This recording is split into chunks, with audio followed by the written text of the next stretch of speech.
Terima kasih Anda masih bersama kami dalam Ada Apa Berita. Pemirsa, nama Ketua KPK Abraham Samad muncul dalam bursa cawapres Partai Gerindra. Tanpa diduga, Abraham Samad memberikan sinyal positif terhadap pinangan dari Partai Gerindra untuk mendampingi Prabowo Subianto pada Pilpres Juli mendatang.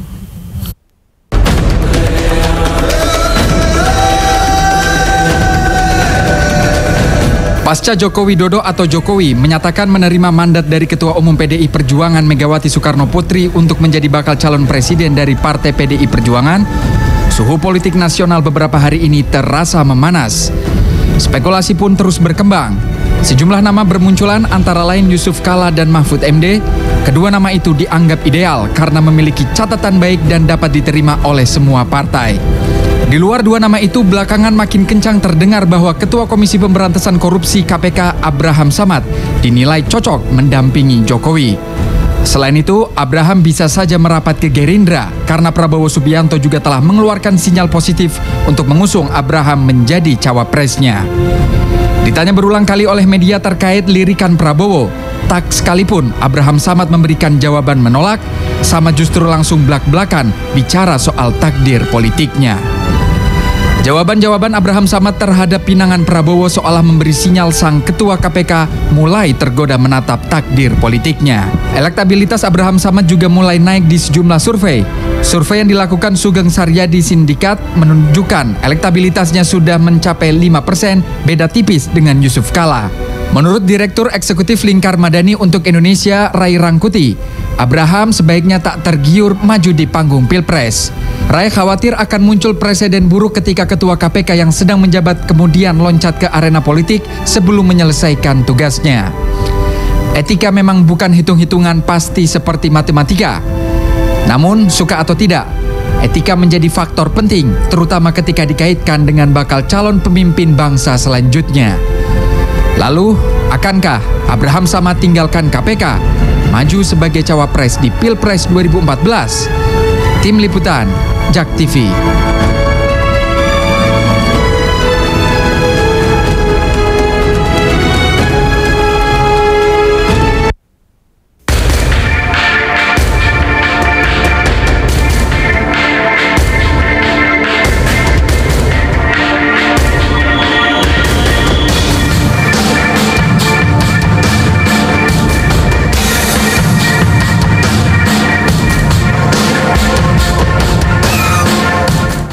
Ya, benarkah Pak Abraham Samad, Ketua KPK, juga ditawari sebagai cawapres oleh Partai Gerindra untuk mendampingi Prabowo Subianto dalam bursa Pilpres pada Juli mendatang? Kami akan berbincang mengenai hal ini dengan salah satu Ketua DPP Gerindra, yaitu dengan Bapak Ahmad Riza Patria. Selamat malam, Mas Riza. Terima kasih bersama kami, dan juga dengan Ibu Siti Juro, pengamat politik. Selamat malam, Ibu. Selamat malam, Mbak. Iya, terima kasih bersama kami. Silakan nanti jika Anda ingin menanggapi dalam perbincangan ini di nomor telepon kami di 021 5155 111. Baik, saya pastikan dulu nih ke Pak Riza nih. Pak Riza, benar, positif Pak Abraham Samad memang dilirik oleh Prabowo Subianto sebagai cawapres? Ya, sebetulnya sampai hari ini Partai Gerindra belum memutuskan siapa yang akan menjadi cawapres daripada Bapak Prabowo Subianto. Namun demikian, memang momentum ini dimanfaatkan oleh Partai Gerindra untuk menjaring siapa-siapa tokoh yang dianggap pantas menjadi cawapres. Ya. Salah satunya memang Abraham Samad. Ya, memang masuk bursa sebetulnya nama Abraham Samad di Gerindra. Abraham Samad banyak yang mengusulkan ya, tapi memang belum diputuskan. Ya. Banyak calon-calon lain ya. Tentu kriteria yang cocok bagi beliau kan non Jawa dan sipil ya, saya kira itu. Lalu kenapa ada muncul Abraham Samad? Saya kira ini banyak kalangan menganggap bahwa Abraham Samad adalah tokoh anti korupsi sebagai ketua KPK. Di satu sisi Prabowo adalah calon presiden yang memang punya komitmen tinggi terhadap pemberantasan korupsi ya. Beliau semasa menjabat dulu hingga bintang 3 tidak pernah atau jauh dari urusan korupsi. Bahkan beliau mohon maaf membantu dengan hartanya, uangnya, membantu untuk kepentingan rakyat, kepentingan TNI dan sebagainya. Kemudian juga beliau mengimplementasikan bukti anti korupsi itu di internal partai kita. Jadi sampai hari ini kita bersyukur Partai Gerindra adalah partai yang bersih dari urusan KPK. Mudah-mudahan sampai ke depan tetap bersih, sehingga memang itulah sebabnya kenapa Gerindra mendapat simpati yang luas dari masyarakat Indonesia. Oke, apakah memang sudah ada pertemuan secara khusus antara pihak Gerindra dengan Pak Abraham Samad? Setahu saya belum ada ya pertemuan secara khusus ya. Prabowo kan ya memang tokoh bangsa. Saya kira beliau sangat terbuka bertemu dengan tokoh-tokoh lainnya. Tidak hanya Abraham Samad, yang saya tahu memang juga sudah ketemu dengan beberapa tokoh dalam membangun silaturahmi untuk kepentingan bangsa ke depan. Artinya belum ada pembicaraan secara khusus mengenai hal ini? Belum ada, ya belum diputuskan. Oke, baik. Ibu Siti Juro melihat ini bagaimana Bu, melihat Ketua KPK yang juga ikut ditawari oleh pihak Gerindra jika memang itu benar? Iya, ini kelihatannya baru pertama kali ya Indonesia itu melakukan pemilu ya, keempat kali ini. Yang keempat kali ini yang agak spesifik karena ternyata diikuti oleh tidak hanya pemimpin-pemimpin di level nasional, tapi ternyata juga gubernur pun ya untuk level lokal kan, itu mencalonkan. Tidak masalah kalau yang bersangkutan itu mantan. Nah ini KPK juga semuanya baru menjabat begitu ya? Iya, baru menjabat belum 3 tahun juga kan gitu. Dan janji-janji itu belum seluruhnya juga dilakukan. Jadi menurut saya jangan sampai undang-undang memberikan cek kosong, semata-mata cek kosong kepada partai politik hanya untuk memilih atau menseleksi calon-calon baik capres cawapres itu ya sangat sepihak gitu, hanya untuk kepentingan partai itu saja. Tapi tidak dipertimbangkan bahwa apakah ini secara moral politik itu juga cukup bisa dipertanggungjawabkan. Kalau presiden pemilu khususnya pilpres saat ini cara rekrutmennya seperti ini, saya khawatir yang akan datang itu juga akan menimbulkan atau mendorong kemungkinan ya pejabat publik loncat-loncat gitu. Jadi kapan disumpah dan harus memegang janji itu sampai selesai, tapi itu lalu diabaikan begitu saja. Jadi ini pelajaran yang buruk menurut saya bagi etika pemerintahan kita. Jika memang Pak Abraham Samad menerima begitu ya? Iya. Apa sebenarnya yang terjadi Bu kalau misalnya seperti pejabat publik yang kemudian ikut dalam bursa tapi tidak terpilih, apakah dia bisa kembali lagi atau bagaimana? Itu sudah ada undang-undangnya sebetulnya. Jadi ada kalau untuk untuk daerah itu khususnya kepala daerah ada Undang-Undang 32 tahun 2004 tentang pemerintahan daerah, juga untuk ada undang-undang untuk yang pilkada itu bagaimana larangan atau mungkin keharusan cuti bagi pejabat daerah yang mengikuti mencalonkan kan seperti itu. Artinya bisa kembali ke jabatannya jika memang supaya nanti fasilitas konflik of interest dan sebagainya itu tidak terjadi. Kan yang sekarang ini disorot adalah para pejabat publik yang sedang engage menjadi seorang pejabat publik, tapi lalu juga pada saat yang bersamaan entah menjadi jurkam, entah menjadi calon ya, bahkan capres sekarang ini, lalu media dan publik melihat ini kapan dia menjadi seorang katakan pejabat publik, kapan menjadi jurkam, kapan menjadi capres gitu. Jadi ini sangat berhimpitan.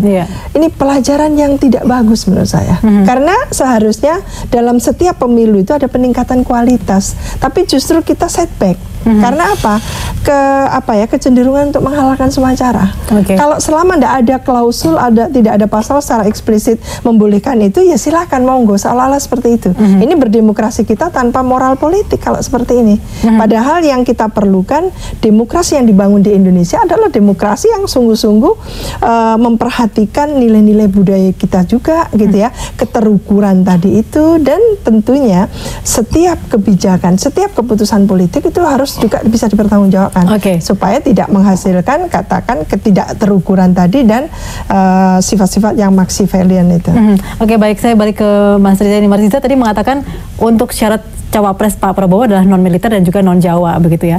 Nah ini menyisirnya apakah dari pihak Gerindra itu memang tidak ada atau memang akhirnya memang mencari dari luar, dan mungkin kita lihat banyak sekali survei-survei yang namanya masuk-masuk sekarang termasuk Pak Abraham Samad begitu. Sebetulnya non militer dan non Jawa bukan syarat mutlak ya, tapi secara umum tentu yang ideal demikian ya.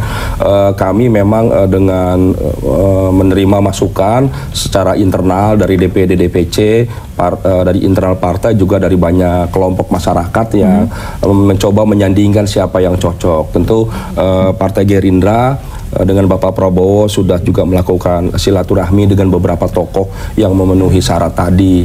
Ya kan, kalau di Partai Golkar ada Abu Rizal Bakri, ada Akbar Tanjung, ada Yusuf Kala, mungkin di PAN ada Hatta Rajasa, di PKB mungkin Caimin sendiri, di P3 ada Saudara Ali, banyak ya. Kemudian tokoh-tokoh di non partai ada Mahfud MD, saya kira banyaklah, ada Pak Jimli ya, termasuk juga Abraham Samad. Saya kira banyak calon yang memang punya potensi dan memiliki kompetensi ya, sehingga memang kami merasa tidak harus terburu-buru. Saya kira Partai Gerindra merasa perlu untuk terus bekerja keras agar pada pemilu 2045 mencapai suara yang diharapkan. Yang kami bersyukur melalui survei hari ini kami masuk pada ranking 3. Mudah-mudahan bisa meningkat lagi tentu dengan dukungan daripada masyarakat luas. Tapi saya setuju dengan Ibu Siti Zuhro ya. Memang pemilu ke pemilu itu ada peningkatan ya, tapi pemilu kali ini ada yang sangat penting menyangkut etika ya, tadi sampaikan ini bagaimana seharusnya sudah diantisipasi oleh KPU atau pemerintah sendiri dengan DPR-nya, jangan lagi ada pejabat yang memanfaatkan jabatannya untuk peningkatan dirinya naik menjadi bupati, kemudian dia cuti menjadi ikut pilkada gubernur, wakil gubernur, kemudian gubernur, wakil gubernur, ikut capres atau cawapres. Iya, seperti ketua KPK jika nanti ikut Prabowo juga jangan juga seperti itu, jangan sampai seperti itu. Oke, masih ada satu bagian lagi. Karena memang masyarakat akan dirugikan dengan demikian karena mereka punya janji yang sudah disampaikan. Baik, kita lanjutkan lagi nanti di bagian berikutnya. Jangan kemana-mana pemirsa, kami masih akan kembali bersama Anda setelah jeda pariwara berikut ini. Ya, terima kasih Anda masih bersama kami dalam perbincangan mengenai apakah Ketua KPK Abraham Samad akan menerima pinangan Gerindra sebagai cawapres Prabowo Subianto. Baik, kami juga sudah kedatangan satu tamu dialog lagi, yaitu dengan Pak Margarito, pakar hukum tata negara. Selamat malam Pak Margarito, terima kasih bergabung bersama kami. Baik, tadi kita sudah menyinggung sedikit masalah etika dengan Mas Riza dan juga Ibu Siti Zuhro. Nah, ini seandainya memang jika nanti Pak Abraham Samad memang tertarik menjadi cawapres, apakah ini juga tadi disebutkan oleh Ibu Siti Zuhro akan sebuah presiden yang buruk bagi berikutnya begitu, karena memang pejabat publik mau menerima bursa cawapres? Iya, ya, saya kira saya setuju dengan Ibu Siti ya. Beberapa hari juga aku jadi pejabat. Ya kan, kalau Pak Abraham kan beberapa hari juga jadi pejabat. Nggak beda-beda tipis juga dengan Pak Jokowi juga gitu kan. Malah Pak Jokowi setahun gitu. Malah Pak Jokowi kan kalau tidak salah begitu ya ada perjanjian tertulis pula dengan itu Jakarta Baru, apa nggak salah itu? Iya, 19 poin. Bukan yang tertulis, bukan yang anak-anak Jakarta Baru itu, yang forum Jakarta Baru itu. Yang sekarang mereka menggugat itu jadi saya kira soal itu. Memang ya. Walaupun memang kalau kita banding-bandingkan dengan negara di luar, misalnya Amerika Serikat, hampir rata-rata presiden-presiden itu datang dari negara-negara bagian. Itu bedanya. Jadi seorang pemimpin itu bisa dipegang komitmennya konsisten. Iya, di situ soal kita begitu ya. Ya mungkin nanti kalau seperti itu Bu Siti Zuhro memang selama ini yang biasa memimpin adalah mungkin gubernur, bupati dan sebagainya. Kalau untuk mencari sosok pemimpin, artinya memang bursanya ada di situ saja sebetulnya. Kalau itu tidak bisa terbukti, kalau memang tidak bisa. Pengamat dan yang sebagai seorang peneliti yang sangat berminat dengan otonomi daerah, kita selalu memang mendorong supaya yang terjadi di era otonomi daerah ini adalah munculnya bupati, wali kota, gubernur yang the best. Dengan demikian mereka berinvestasi. Jadi perlombaan mereka itu diarahkan pada lomba best practices, melakukan best practices untuk daerahnya, memajukan daerahnya, memberdayakan masyarakat, kan seperti itu. Sehingga kalau bupati wali kota yang bagus memang punya semacam inilah ya peluang untuk naik ke provinsi. Artinya harus dibuktikan terlebih dahulu. Jadi gubernur yang bagus silahkan, bukan gubernur baru 1-2 bulan gitu, cukup lalu ikut ke pilpres. Nah, itulah yang disebut semacam rekrutmen suksesi secara bottom up gitu ya. Sekaligus barangkali itu menunjukkan bahwa kita berhasil gitu ya dalam membangun kepemimpinan, membangun demokrasi dan segala macam gitu ya. Karena orang dari daerah yang bertahun-tahun tidak pernah bisa apalagi dalam kasus kita kan jarang sekali, bahkan baru kali ini kan sebenarnya begitu ya. Maka itu menjadi bagus begitu ya, orang-orang yang sukses di daerah betul-betul sukses, lalu dengan kesuksesan itu dia naik ke atas gitu, dan saya kira itu sesuatu yang bagus gitu ya. Jangan di tengah jalan, karena kalau di tengah jalan saya kira memang ada problem. Secara legal sih tidak begitu ya, tapi kan Anda jangan lupa legal itu kuat kalau berada di atas tatanan etik yang hebat. Tanpa itu omong kosong, menjadi kering. Baik, kita tadi berbicara mengenai etika semua nih begitu ya. Mungkin Gerindra juga selama ini sering sekali menyebutkan masalah etika ketika Pak Jokowi maju sebagai calon presiden dari PDIP. Namun demikian jika memang nanti meminang Pak Abraham Samad, itu artinya juga ada etika juga yang harus diperhatikan di sini, bahwa ini juga menyalahi etika begitu dalam kepemimpinan. Iya, saya kira memang tadi saya sepakat ya, memang pemimpin daerah itu kalau ingin melompat pada satu tingkatan ke atas itu dia memang harus membuktikan dulu prestasinya ya. Jadi tidak hanya sekedar janji atau komitmen, dan masyarakat itu memang harus tidak hanya mendengar, melihat, tapi memang merasakan apa yang menjadi komitmen dan janji daripada pemimpin atau kepala daerah, apakah itu bupati atau gubernur ya. Jadi itu yang kita harapkan ya. Untuk kasus di DKI Jakarta, memang masalahnya sangat sederhana sebetulnya ya. Ketika beliau dulu jadi Cagup kan begitu, telah membuat komitmen dan janji, seakan sekarang meniadakan janji itu karena ada waktu kampanye dulu gitu. Iya, kira-kira begitu. Ini kan menjadi masalah. Sehingga ke depan saya kira penting dibuat satu aturan supaya orang juga tidak salah apakah boleh atau tidak. Makanya saya sampaikan di awal, KPU harus membuat aturan. Umpamanya kalau gubernur ingin menjadi cawapres umpamanya begitu, dia harus setahun sebelumnya berhenti. Sekarang ini sangat tidak adil. Saya umpamanya bupati mau jadi ikut gubernur, saya cuma cuti. Tidak jadi kembali lagi. Dan mohon maaf ya, banyak juga orang bertarung dalam pertarungan seperti ini juga. Ada juga yang ya katakanlah mendapatkan sponsor yang banyak begitu. Ini juga satu masalah baru. Jadi ada motif lain begitu di sini ya. Iya. Baik, kita angkat telepon dulu ya, Pak. Selamat malam. Selamat malam. Ya, silakan, dengan siapa, di mana Pak? Dengan Hari dari Jakarta Timur. Ya, langsung saja. Saya hanya menanggapin aja. Masalah pencapresan itu berhak buat siapapun. Jadi jangan ditanggapi yang terlalu inilah. Karena Jokowi sendiri dicapreskan, tidak ada yang protes seperti ini gitu. Biarkan aja Abraham Samad. Saya rasa itu baik. Abraham Samad baik dijadikan wakil dari Gerindra, karena saya yakin Prabowo bisa membawa negeri ini yang lebih baik. Cuman itu aja tanggapan saya untuk para finalis semua.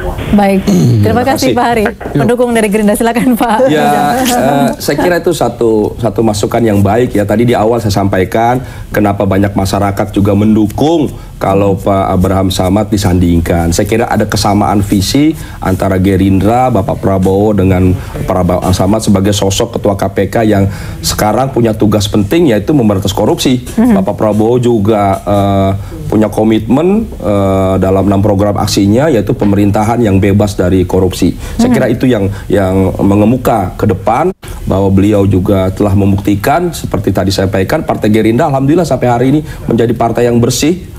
Itu saya ini kalau di dapil saya di Cianjur itu kalau pasang bendera itu diminta-minta oleh masyarakat antusias gitu. Minta Pak, minta Bang, minta begitu. Jadi itu juga kami merasakan langsung ya. Apa, minta duit? Minta bendera.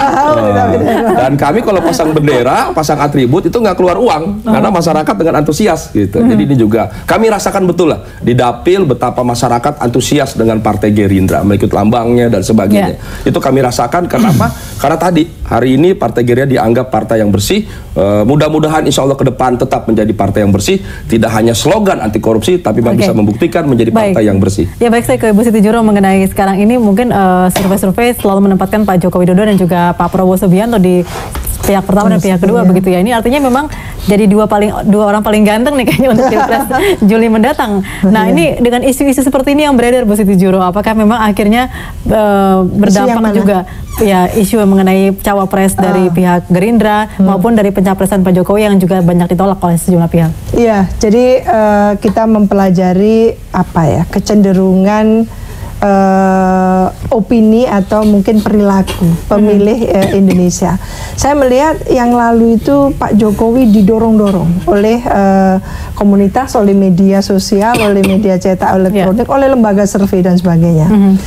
Setelah dibolehkan dan sebagainya, sekarang menimbulkan kontroversi. Ini ada apa ini? Jadi saya melihat dengan adanya seperti itu berarti memang politik kita sangat dinamis, bahwa pemilu ini sangat dinamis, tidak ada jaminan yang absolut ya terhadap kemunculan seseorang, bahwa seseorang itu akan terus tetap permanen seperti itu. Dalam pilkada sangat jelas contoh seperti itu. Orang yang tidak diunggulkan, yang dianggap katakan sangat kuat gitu ya, dan tidak mudah dikalahkan, ternyata keok gitu. Lah karena apa? Karena dinamis. Apalagi kalau ada isu yang ikut terlibat di dalamnya dalam perkembangannya dalam hal seperti ini ya. Jadi ini yang menunjukkan sebetulnya antara mungkin partai yang diminati dengan orang yang diminati korelasinya nggak positif. Belum tentu Pak Riza ya dalam hal ini sebagai tokoh Gerindra, partainya sangat dielukan, diokekan gitu oleh masyarakat, tapi Pak Riza kepilih belum tentu. Kalau beliau ini mencalonkan sebagai capres atau cawapres belum tentu. Saya Jadi, sebagai caleg aja. Seandainya itu satu contoh. Caleg. Jadi ternyata tidak korelasinya tidak positif. Nah, pemilu-pemilu yang lalu membuktikan itu. Nah, ini menarik sekali. Apakah dengan dinamika yang seperti ini, semua pasangan calon tidak bisa memastikan dirinya akan menang? Oke, jadi hitung-hitungannya berat sekali ya untuk pemilu 2014 ini ya. Ya, kita angkat telepon dulu, maaf gitu. Nanti setelah itu silakan Anda menanggapi. Dan kami angkat telepon dulu. Selamat malam. Halo. Halo. Ya, silakan Pak. Dengan Bapak siapa di mana? Pak Samad dari Pondok Gede. Ya, silakan Pak. Ya. Halo. Ya, silakan Bapak. Mohon maaf mendengarkan komunikasi lewat telepon saja, jangan lewat televisi supaya tidak bergaung. Hah? Ya, langsung saja dibicarakan Pak. Oke, Pak Slamet. Nggak kedengaran ya. Oke, nanti bisa menghubungi kami lagi dengan komunikasi yang lebih baik. Ya, nanti kita lanjutkan lagi setelah pariwara. Jangan kemana-mana, kami kembali bersama Anda sesaat lagi. Ya, sebelum kami lanjutkan perbincangan, Ketua Komisi Pemberantasan Korupsi Abraham Samad digadang-gadang menjadi calon wakil presiden pendampingi Prabowo Subianto. Menurut pengamat politik J. Kristiadi menilai hal itu adalah sah-sah saja jika Abraham Samad direncanakan menjadi pendamping Prabowo asal memenuhi syarat dan Abraham Samad menyetujui.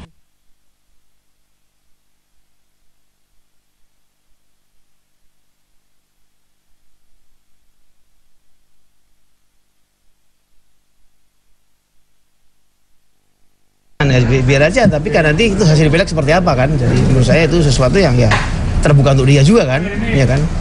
Karena asal memenuhi syarat dan yang bersangkutan bersedia, ya kan begitu.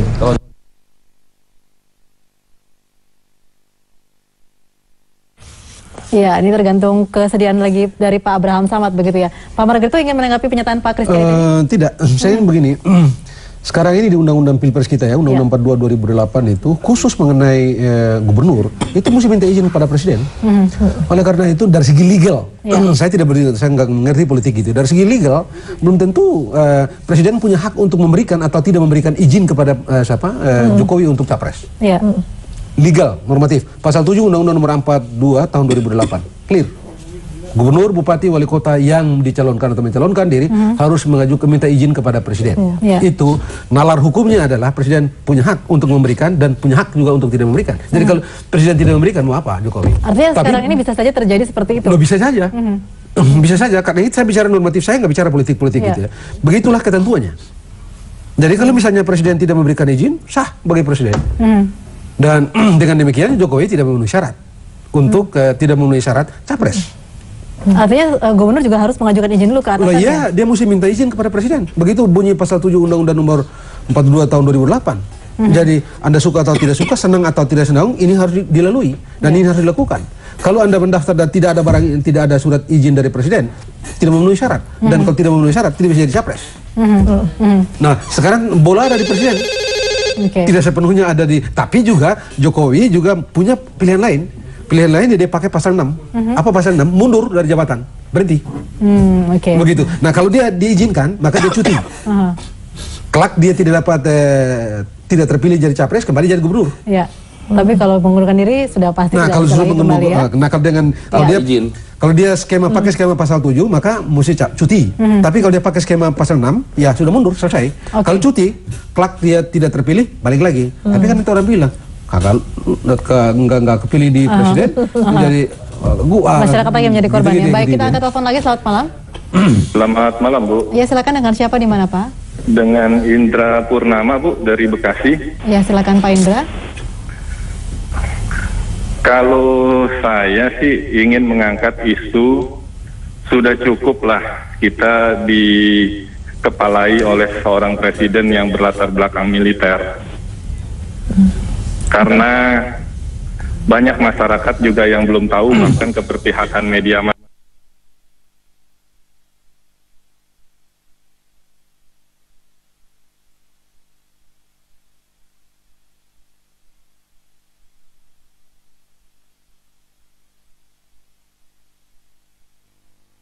Yang bersih.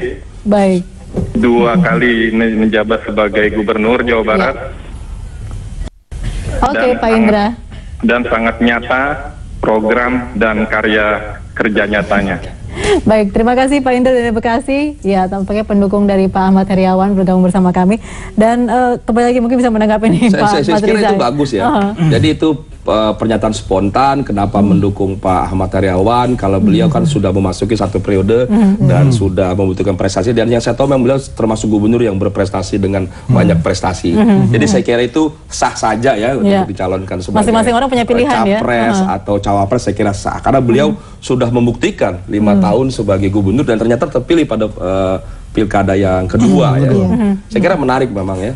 Kita berharap memang yang maju ke tingkatan capres dan cawapres adalah gubernur-gubernur seperti juga di Amerika yang telah membuktikan prestasinya di negara-negara bagian di Amerika tuh.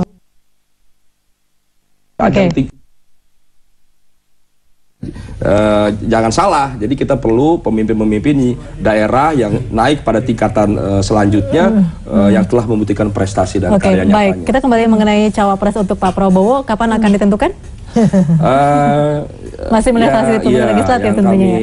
Nunggu caleg. Ini yang kami tahu adalah bahwa setelah hasil pemilu ya. Pemilu legislatif tentu Partai Gerindra kan kalau diberi kepercayaan masyarakat Indonesia memimpin pemerintahan, tentu harus berkoalisi dengan partai lain dalam rangka membangun pemerintahannya. Tapi kalau sudah fix dia harus jadi capres, umumkan aja sekarang. Karena sekarang dan nanti juga sama aja begitu kan? Vote getter begitu ya? Sama aja begitu kan? Nah, Gotoh sekarang ini juga di kepala orang Pak Prabowo itu capres gitu. Bilang aja koalisinya dengan siapa? Belum koalisi ya? Belum diputuskan.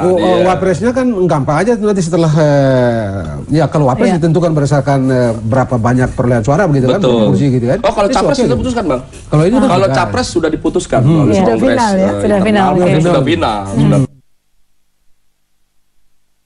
Pemilu 2014 9 April nanti tentu kita akan melihat partai mana sosok atau ya bisa saja tokoh di luar partai kan tidak mustahil ya karena kami berjuang berusaha untuk bisa lolos 20% sebagai partai. Semuanya tampaknya menunggu hasil pilek nih Bu Siti Juro ya. Artinya memang hitungan-hitungan politiknya begitu kental begitu, walaupun tadi sudah final capresnya siapa, tapi cawapresnya ini juga yang masih belum ketahuan gitu, yang artinya juga artinya harus ada konsensus politik juga dengan adanya koalisi dengan partai-partai yang menang legislatif nanti. Kalau hitung-hitungan, tapi juga ini agak tidak terlalu valid ya sebenarnya gitu ya. Karena apa? Karena saya hitung begini, kalau diambil Abraham Samad dengan perhitungan di luar Jawa begitu ya, dalam hitungan-hitungan tertentu nggak penting. Mengapa nggak penting? Oleh karena kalaulah tidak ada pasal 6 ayat 3 itu, maka selesaikan di Jawa aja selesai. Tapi tidak harus dari di luar Jawa ya? Iya, satu Indonesia Timur itu ngumpul-ngumpul juga nggak bisa imbangi Jawa Timur kok. Satu Indonesia Timur, bukan Maluku atau Maluku Utara. Satu Indonesia Timur itu ngumpul semuanya, nggak bisa imbangi Jawa Timur. Bukan lumbung, suara saya. Bukan, cuman masalahnya kalau cuman menang di Pulau Jawa aja, enggak memenuhi syarat konstitusi. Karena konstitusi bilang dia harus menang di lebih 20%, di lebih setengah 20 daerah di Republik Indonesia ini. Harus menyapu. Nah, itu masalahnya. Nah, karena itu Abraham menjadi penting, dan karena saya barangkali itu ya kalkulasinya Pak Prabowo gitu ya. Dan bagi saya begini gitu. Menurut saya sih, saya tidak tahu politik begitu ya, tapi Saya kira tidak terlalu penting juga melakukan dikotomi antara sipil militer, begitu ya. Dalam sejarah, misalnya beberapa pemerintahan yang top, kita ambil misalnya Churchill itu tentara, begitu aja. George Washington itu tentara, Eisenhower itu tentara. Banyak sekali tentara yang memimpin yang berhasil, begitu ya. Jadi tidak penting menurut saya, begitu ya. Sehingga ya jadi kriteria cawapres tentunya tidak usah ya, dan itu. Memang Ya selama ini memang secara konstitusional tidak ada cerita tentara dan tidak tentara, begitu secara konstitusional gitu ya. Secara politik orang hitung-hitung itu satu soal gitu, tapi konstitusional tidak. Anda mau tentara, mau tidak tentara, yang penting Anda warga negara Indonesia, umurnya sekian, memenuhi syarat, go. Ya, memang tidak perlu ada dikotomi antara militer dan sipil ya. Namun survei-survei belakangan ini memang masyarakat lebih ingin pada sosok militer karena dianggap memiliki ketegasan ya. Tapi kalau itu contoh saja ya. Militer juga ada yang tegas, tapi orang yang tegas. Kalau itu dipakai ya sekarang ini banyak sekali orang bilang itu SBY itu tentara apa bukan? Begitu kan? Tentara, iya. Nah itu dia gitu kan. Tapi kan ada orang tentara sendiri bilang kakak nggak kelihatan. Oh iya, tapi Prabowo tentara yang tegas dan berani itu. Itu kriteria menyesatkan. Jadi sudah lah. Oke, kita ngomong mengenai kriteria cawapres di Bu Siti Juro. Kira-kira sebenarnya yang tepat seperti apa sih untuk mendampingi? Apakah tadi dilihat tadi tidak perlu ada dikotomi atau memang harus ada tadi militer sipil, Jawa non Jawa seperti itu? Iya, kita kan masih mengikuti model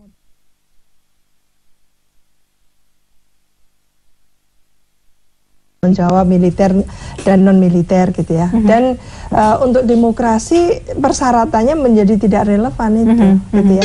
Karena demokrasi memberikan peluang yang sama. Jadi hanya yang kita beratkan adalah jangan memberikan konstitusi atau undang-undang itu jangan memberikan cek kosong kepada partai politik.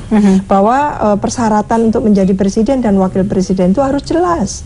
Tidak bisa lompat-lompat seperti itu gitu loh. Karena kita harus juga melihat apa yang terjadi di setelah Indonesia merdeka, munculnya Dwi Tunggal, Soeharto, Bung Karno dan Hatta, lalu Soeharto, lalu selanjutnya itu berarti ada karir yang betul-betul dititi dari bawah gitu. Oke, baik. Kita sapa penelpon lagi. Selamat malam. Selamat malam. Ya, silakan, dengan siapa di mana, Pak? Dari Ahmad di Bekasi, Bu. Ya, silakan. Ini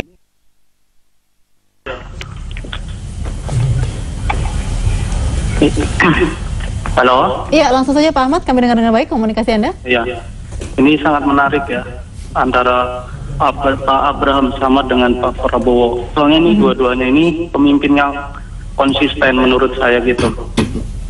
Ya.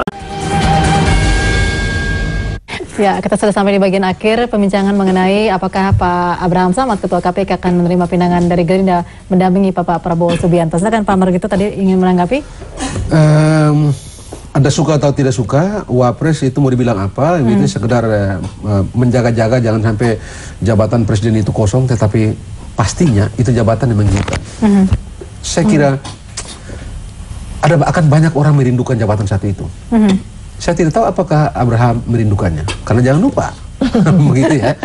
Karena jangan lupa, betul jabatan ini adalah jabatan jaga-jaga, begitu. Kapan-kapan presidennya mangkat misalnya dan lain-lain, maka tidak ada orang lain yang bisa menggantikan kecuali si Wapres. Karena itu jujur saja, begitu banyak orang merindukan jabatan yang satu ini. Saya tidak tahu apakah Abraham Samad sedang merindukan. Akhirnya gampang juga akhirnya begitu ya. Tidak merindukan juga, begitu ya. Karena dan kalau dia merindukannya, ya kita mau bilang apa?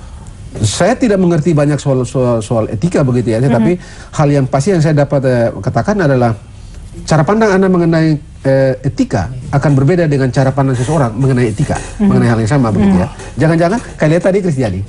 Kristiani oke-oke saja, dan kita kalau kita tarik dengan hadap-hadapan dengan kita kan berbeda dengan kita. Tapi begitu, dan bisa saja sah.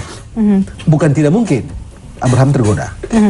Bukan tidak mungkin. Apalagi misalnya orang pikir aku masih muda, begitu ya, akan banyak sekali pertemuan internasional dan begini dan begitu dan segala macam, menghadapi bangsa ini mesti seorang fighter, dan kalau dia bilang I'm ready dalam soal itu, saya kira. Tadi Pak Margito mengatakan bahwa Pak Jokowi harus melapor ke Presiden dalam hal ini jika maju sebagai presiden. Kalau Pak Abraham Samad lapornya juga harus ke Presiden. Tidak perlu. Dia berhenti. Dia harus berhenti aja begitu, mengundurkan diri dan tidak boleh ada cuti, tidak tapi perlu ada cuti, langsung harus berhenti. mengundurkan diri. Harus berhenti. Oke, baik, kita angkat telepon lagi. Kalau Pak Jokowi kan birokrasi. Halo. Halo, selamat malam. Iya, silakan, dengan siapa di mana? Dengan Ibu Pia di Jakarta. Silakan Ibu. Ya, saya sama setuju dengan pasangan Pak Prabowo dan Pak Abraham Samad. Karena saya lihat mereka adalah orang yang juga negara ini harus dipimpin oleh militer. Karena kita kehilangan tim dan segalanya seperti dulu. Oke, baik, terima kasih Ibu Tia di Jakarta. Tapi kalau itu kan Prabowo sudah mulai banyak yang kalau ternyata kan Tanah Abang yang tidak pernah bisa bikin beres itu Prabowo dengan senyum-senyum dengan gayanya yang lemah lembut dan lemah lunglai itu beres juga kan Tanah Abang kan? Siapa? Prabowo Pak Jokowi begitu kan? Jadi tidak mesti tentara juga. Karena kalau tentara juga dulu Aceh beres nggak beres-beres juga kan? Nggak beres-beres juga. Nggak beres-beres data sekarang pun presiden militer juga begitu ya? Ya sebetulnya memang sosok militer kenapa dianggap masih relevan karena memang Indonesia kan negara kepulauan yang sangat luas dan negara berkembang dan sebagainya. Tapi saya kira saya ingin menanggapi soal non-Jawa ya. Jadi Partai Gerindra tidak semata bermaksud mengumpulkan suara dari Indonesia Timur, tapi lebih mengedepankan bahwa perlu ada pemerataan pembangunan ya. Kita tahu betul saudara kita di Indonesia Timur masih tertinggal dibandingkan saudara kita di Jawa. Jadi perlu ada percepatan pembangunan. Tentu dengan cawapres yang diwakili oleh non-Jawa khusus Indonesia Timur. Artinya itu positif non-Jawa nih dapat dibuktikan. Saya kira begitu. Itu lebih kayaknya bocoran juga nih ya. Tapi begini konstitusional begitu kan? Dia kan nggak bisa merintah-merintah Menteri Keuangan, dia nggak bisa merintah-merintah konstitusi ini ya. Kalau politik sih mungkin game-gamenya keterampilan lah begitu ya. Tapi kalau legally tidak bisa dia. Jadi nggak ada faedah juga sebenarnya. Coba Anda lihat itu Pak Yusuf Kala kemarin waktu jadi wakil presiden. Kala juga alternatif begitu-begitu aja tuh Ambon begitu-begitu doang gitu. Cuman di waktu Ambon itu ya masa Ibu Mega itu yang bikin jembatan Merdeka itu. Itu doang. Saya kira banyak ya prestasi waktu Pak JK Indonesia Timur. Saya kira banyak prestasi kemajuan di Indonesia Timur ya. Saya kira ke depan juga ada perhatian lebih dan bisa dibuktikan. Dan ke depan kalau sinyalnya makin kuat nih. Sinyal makin kuat dari Indonesia Timur. Saya kira akan lebih cepat. Kalau itu saya dukung lah. Kebetulan kan daerah saya begitu kan. Portai beres begitu kan. Saum Laki beres, begitu Sangirta Laut beres. Papua beres kan begitu, terutama saudara-saudara kita yang jauh ya di Papua, di Maluku. Ya, baik, sekali lagi mungkin terakhir sebagai kesimpulan Ibu Siti Jolo saya berikan waktu untuk kedepannya harus seperti apa gitu. Tadi kan kita bicara mengenai pejabat publik yang kutu loncat begitu ya. Silakan. Iya, jadi saya sebenarnya prihatin ya karena kayaknya kita tidak mengindahkan gitu ya bahwa sebetulnya pemilu yang kita lakukan ini harusnya penuh syarat ya dengan pesan moral gitu ya. Kita hendak memperbaiki gitu kan bagaimana perilaku para pejabat ke depan ini. Apalagi 2013 ini bencana korupsinya memuncak kan gitu. Jadi ternyata itu tidak menjadi lesson learn kita. Justru kita meng-create kembali, mereproduksi hal-hal yang sama, yang negatif itu. Saya khawatir sekali kalau ini diteruskan semacam tadi itu ya, jadi rangkap jabatan dan sebagainya. Ke depan ini sudah saatnya kita memang menata ulang kembali. Ada mungkin dari partai politiknya juga mungkin Bu Siti ya. Jadi partai politik semua nih yang mengatur tentunya. Betul. Jadi memang di Senayan itu partai politik ya, ada parlemen itu anggota dewan. Anggota dewan adalah orang-orang partai. Tapi kita mintakan adalah payung hukum yang jelas. Jadi kalau nanti ada ketua umum yang sudah menjadi pejabat publik, ya sudah seperti di PKS itu tidak boleh lagi menjadi katakan ketua umum, sudah menjadi menteri atau menjadi apapun. Apalagi menjadi presiden itu luar biasa itu. Tidak cukup 24 jam sehari memikirkan negara ini. Karena pertanggungjawabannya, aktivitasnya itu tidak hanya nasional tapi internasional dan sebagainya. Jadi kalau kita mau maju mestinya memang harus ada division of labor. Jadi siapa melakukan apa, juga demikian di cabang kekuasaan kita, eksekutif, legislatif, dan yudikatif gitu ya. Dan juga bagaimana menjadikan partai politik kita partai kader, partai yang pilar demokrasi. Nah itu yang kita harapkan profesional. Jangan kita dari pemilu ke pemilu setback lagi, ini boleh, nggak ada dalam pasalnya. Karena pasalnya tidak mengatakan apapun boleh, silahkan. Padahal kalau begitu halnya Bupati Garut tidak perlu dihukum sampai turun seperti itu. Karena tidak ada dalam pasal di Undang-Undang 32 2004 tentang Pemda itu bahwa seorang bupati yang nikah siri gitu tidak ada ya. aturannya ya. Harus mundur, tidak ada. Hukum Tapi sosial secara ya, etika lah itu. hukum. Jadi mbok yao gitu ya. Jadi itu kesadaran itu masing-masing orang untuk mau menerima atau tidak begitu ya. Dikit aja lagi. Iya. Oke. Kita tidak pernah Banyak kekurangan orang pintar. Dan kita kekurangan, terutama dalam pemerintahan, orang yang punya etika. Kejujuran. Kita tidak kurang orang pintar dalam pemerintahan. Yang kita tidak miliki dan kita kekurangan betul orang yang beretika. Itu yang bisa mengerem semuanya akhirnya begitu ya. Kita butuh pemimpin ke depan yang beretika, saya setuju. Iya, terima kasih Mbak Margarito. Ya, Ibu Sitio, terima kasih dan juga Mas Rizal bersama kami dalam Ada